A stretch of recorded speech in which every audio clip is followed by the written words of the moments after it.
Good morning, dear students.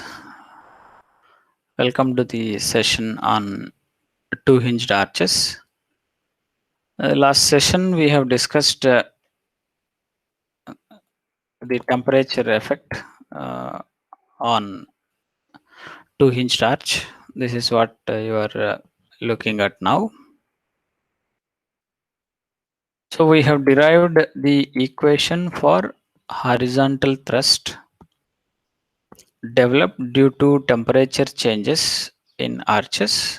This is what is this equation, that is H suffix T is equal to L alpha T divided by integral y square ds divided by EI. Okay, this is what is the equation derived from the last session. Okay, and we have discussed the effect of temperature increase, also decrease on how this horizontal thrust is going to be, and in turn how this affects the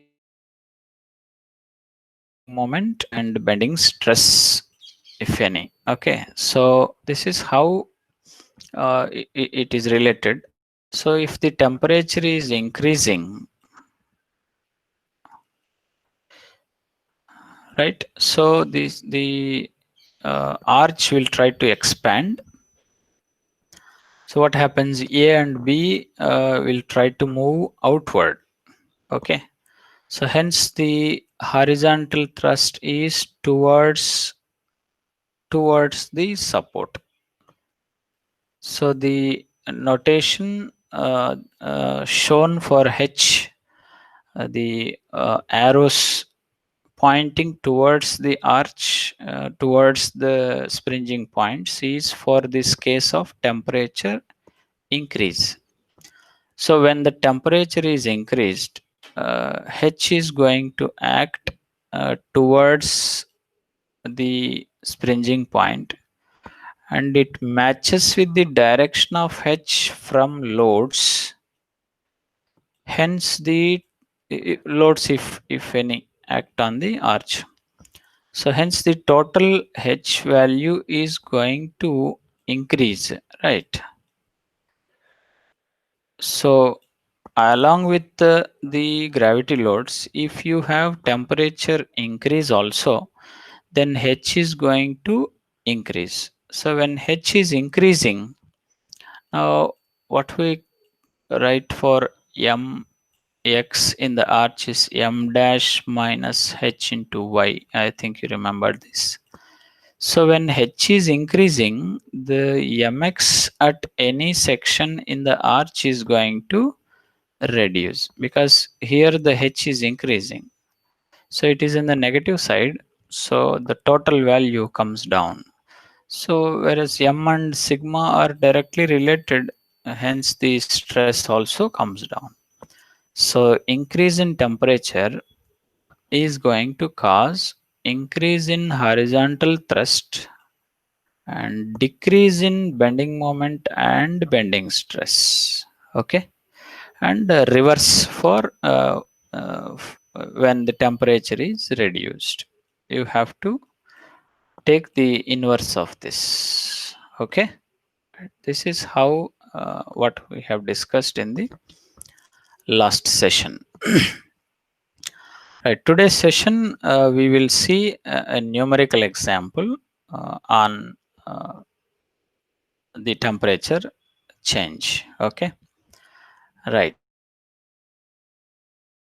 So a question taken from the university examination, JNTUK, which is May 2019 paper of set 1. So 2A is of theory question. You have to answer it, the proof of the theorem. So this is being discussed in the last session. So uh, coming to 2B question, where we will take up now. A two-hinged segmental arch of constant section is of horizontal span 24 meters. Means, so span of the arch is given, that is L value. Okay, so let me write that value. So span of the arch is equal to 24 meters, and central rise 6 meters means H 6 meters. Calculate the horizontal thrust induced due to rise in temperature. So temperature rise given, so which is 30 degrees centigrade.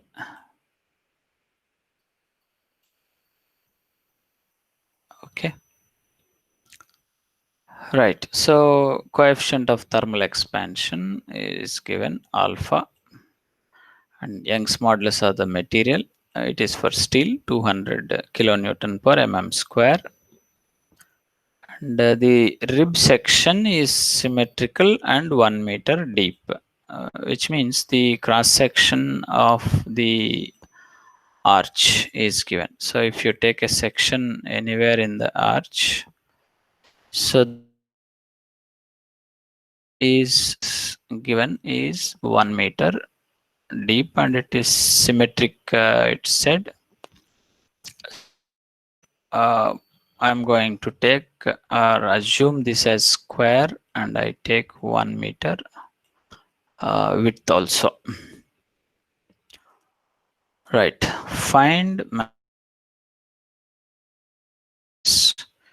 due to rise in temperature. So change in bending stress means, so in the other way, what is change in bending moment, right? Because bending moment is going to be straight away reflects in bending stress change, because you know from simple bending theory, m is proportional to sigma, right? Or else bending stress calculation, if you recall, m by I, okay, that I'll write it here. Simple bending equation, m by I is equal to sigma by y. Okay, so where sigma is, you can see, directly proportional to bending moment. Okay, so that's why, so either you can straight away find the change in bending stress or bending moment, both are similar, right? Okay, so starting from the horizontal thrust equation derived in the last session. So take H suffix T is equal to L alpha T divided by integral y square ds divided by EI. Okay. So this is what is the equation derived in the last session. Okay. Right. So substituting for different quantities, L numerator, span of the arch given 24 meters, then alpha, thermal expansion coefficient, which is given 12 into 10 power minus 6. Then T value, that is temperature change, is 30 degrees. Okay, so that you substitute. EI is flexural rigidity. We will substitute it in further procedure. If you see denominator, so this EI is taken to the numerator because it's nothing to do with the integration. It is constant value. So if it is a variable, it will be inside the integration. If it is constant, we will take it out of the integration, as it is 1 by EI in the denominator goes to numerator. Right, integral y square ds is to be evaluated, and it is already available for the segmental arch which is derived earlier, that is pi r cube by 2. Okay. So what you need it here is the radius of the curvature of the arch. Okay. For that you have a formula which is derived from the relation between the circular geometry that is being derived in the when we discuss about the geometry. Okay, circular geometry. If you go back and see our discussion on circular geometry, where we have completed the arch to form a circle, and then the diameter line and the chord where line joining the springing points is going to become the chord in the circle. So they both bisect each other, and the intersection make the line into two parts. So even the diameter line becomes two parts, and the chord of the circle also becomes two parts. So multiplying those two parts will be equal. That is what we have used in the relation to develop the equation for radius r is equal to h by 2 plus l square by 8h. So this is what you need to use for finding radius, because it is of circular geometry. So you should understand this segmental arch means it is part of a circle. Okay. So h is available 6 meters, and L is available 24 meters, and H 6 meters. Okay. So 15 meters is the radius of the arch. Okay. So pi r cube by 2 is going to be your denominator value. So substituting for r 15 meters. Okay. Right. So coming to the other values to evaluate what you have here. See, these are all written earlier. This is L, alpha, T, and EI is there. So denominator is evaluated. It is by pi r cube by 2, where r is evaluated from the earlier discussion. This h by 2 plus l square by 8h, which is 15 meters, and that is substituted. You got a value of denominator. Okay. Right. Coming to EI value. So E is given to you, which is 200.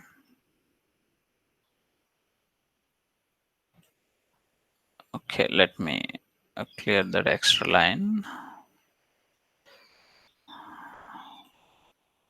So Young's modulus value for steel is 200 given. It is kilonewton per mm square is given. So converting that to meters, because you have used length in meters. Okay. And all that denominator also is in meters, so it should be in meters. And the force units is your choice, like maybe you can carry on with newtons or kilonewtons. Okay. So 200. So if you would like to carry on with kilonewtons, so numerator there won't be any change, it will be in kilonewtons only. Okay. So denominator we must meters. So it is 10 power minus 3 meters, right? For 1 meter, for 1 mm, it is 10 power minus 3 meters, and square of it will be so many meters square. Okay. So what is happening is 200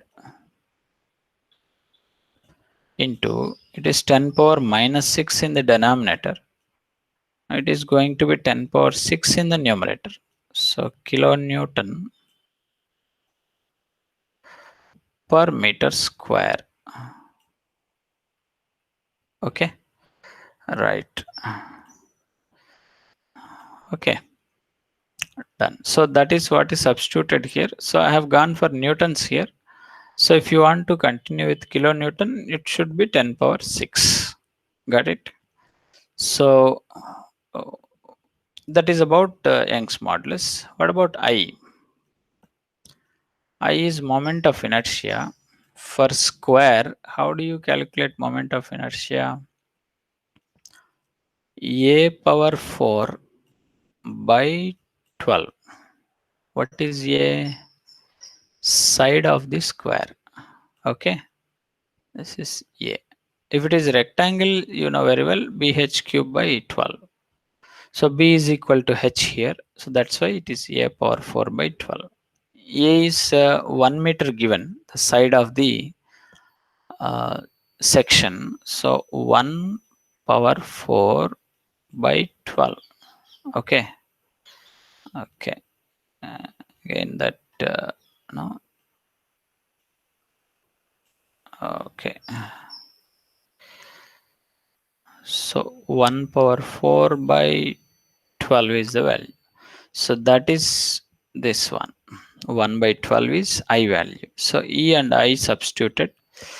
So upon simplification, numerator divided by denominator, you have got this value in newtons, and that I wrote it in kilonewton.